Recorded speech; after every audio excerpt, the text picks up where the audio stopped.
શકશું.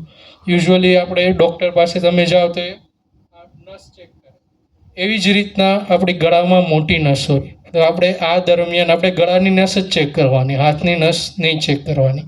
ઘણી વખત બીપી ને એવું ઓછું હોય તો હાથની નસમાં આપણે ના ફીલ થાય. ગળાની નસ ચેક કરવા માટે આપણે 2 આંગળી લેવાની, આપણે જ્યાં શ્વાસની પાઇપ છે અને એની બાજુમાં આપણું મસલ હોય તો એ બંનેની વચ્ચે આપણે 2 આંગળીથી દબાવવાનું. તમે તમારામાં પણ અત્યારે ચેક કરી શકો તો તમને તમારા પલ્સ, હાર્ટબીટ ત્યાં ફીલ થાય. બરાબર. અનરિસ્પોન્સિવ છે, શ્વાસ ચેક કરવાનો છે, અહીંયા જોઈને છાતી ઉપર નીચે થાય છે કે નહીં, કાનથી સાંભળવાનું છે અને જાતે સાથે સાથે આપણે આંગળી મૂકીને એના હાર્ટબીટ ચાલે છે કે નહીં એ ચેક કરવાનું છે. આ બધી વસ્તુમાં આપણે સમય વ્યર્થ નથી કરવાનો, કારણ કે પહેલી જ સ્લાઇડમાં તમને દેખાડ્યું એમ જેટલું તમે ફાસ્ટ કરશો એટલા જ સર્વાઈવલના ચાન્સીસ વધારે છે. એટલે આ બધું કરવામાં તમારે 10થી 15 સેકન્ડ, મેક્સિમમ 20 સેકન્ડ, એનાથી વધુ તમારે ટાઈમ નહીં લેવાનો. હવે તમને શ્વાસ પણ નથી દેખાતો, હાર્ટબીટ પણ નથી ફીલ થતા, તો હવે આપણે શું કરવાનું છે? CPR. CPR એટલે કાર્ડિયો પલ્મોનરી રિસેસિટેશન. કાર્ડિયો એટલે હાર્ટ, પલ્મોનરી એટલે રેસ્પિરેટરી એટલે શ્વાસ, રિસેસિટેશન એટલે કે એનું જાતે નથી ચાલતું તો આપણે બહારથી પ્રોવાઈડ કરવાનું છે. શું કામ પ્રોવાઈડ કરવાનું છે? આપણે બધું જે ઓક્સિજન છે એના બધા મગજ, કિડનીના જરૂરી અવયવો સુધી પહોંચાડવાનું છે. મગજને 1 મિનિટ સુધી પણ ઓક્સિજન ન મળે તો એને ડેમેજ થવાનું શરૂ થઈ જાય છે. બરાબર.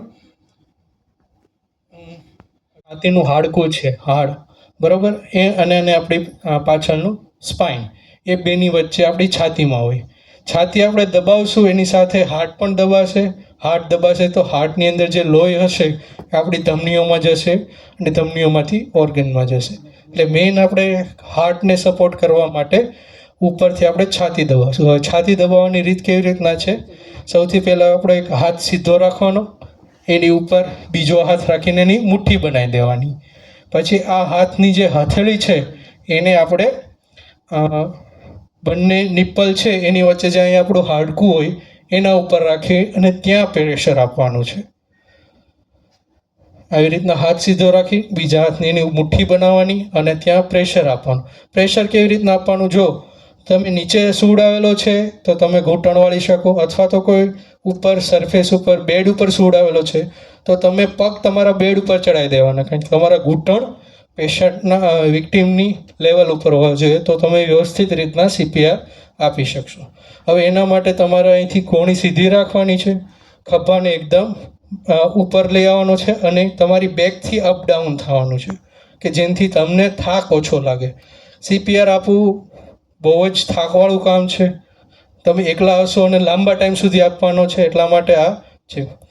હવે જો આવી રીતના, આ તો હાઇટ અત્યારે ઊંચી છે એટલે એને ફાવતું નથી, બાકી આવ્યું હોય તો અહીંયા ચડી જવાનું, ઘૂંટણ તમારા રાખી દેવાના ઉપર, બરાબર. પછી કોણી સીધી રાખવાની અને દબાવવાનું. હવે કેટલું દબાવવાનું? દબાવવાનું આપણે 5 સેન્ટીમીટર અથવા તો 2 ઇંચ જેટલી છાતી અંદર જાય એટલું દબાવવાનું, કારણ કે તો જ ઇફેક્ટિવલી હાર્ટ દબાશે અને જે પમ્પિંગ થશે બ્લડનું એ થશે. ઓછું પ્રેશર આપશો તો વ્યવસ્થિત દબાશે નહીં, તો CPR આપવાનો કાંઈ મતલબ નથી રહેતું. ઘણાને બીક હોય કે હું વધુ વજન આપીશ તો છાતીની જે પાસળીઓ છે તૂટી જશે. પાસળીઓ તૂટે જ. અમે હોસ્પિટલમાં CPR આપતા હોય તો અમારા થપીને તૂટે. એનો મતલબ છે તમે વ્યવસ્થિત જોર આપીને CPR આપો છો. પેશન્ટ વિક્ટીમ છે એ બચશે તો આપણે તૂટેલી પાસળીઓ, તૂટેલા લંગ, તૂટેલા એબડોમિન, અંદરનું બ્લીડિંગ એ ટ્રીટ કરી શકશું. જો બચશે જ નહીં અને પાસળીઓ ઇન્ટેક્ટ છે તો એ શું કામની પાસળી, બરાબર. એટલે પાસળી તૂટશે એ બીકથી તમે CPR ન આપો એવું નથી.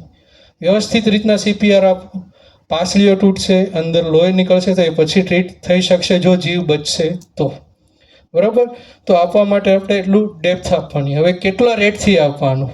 તો હવે 1 મિનિટમાં આપણે 100થી 120 વખત દબાવી શકીએ એટલા રેટથી આપવાનું.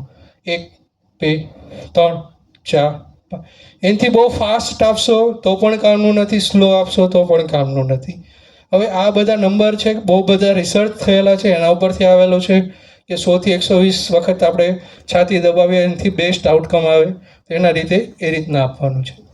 આ તો થયું હવે આપણે હાર્ટનું કેવી રીતના, અને એની સાથે હવે આપણે શ્વાસ માટે. હવે શ્વાસ આપવા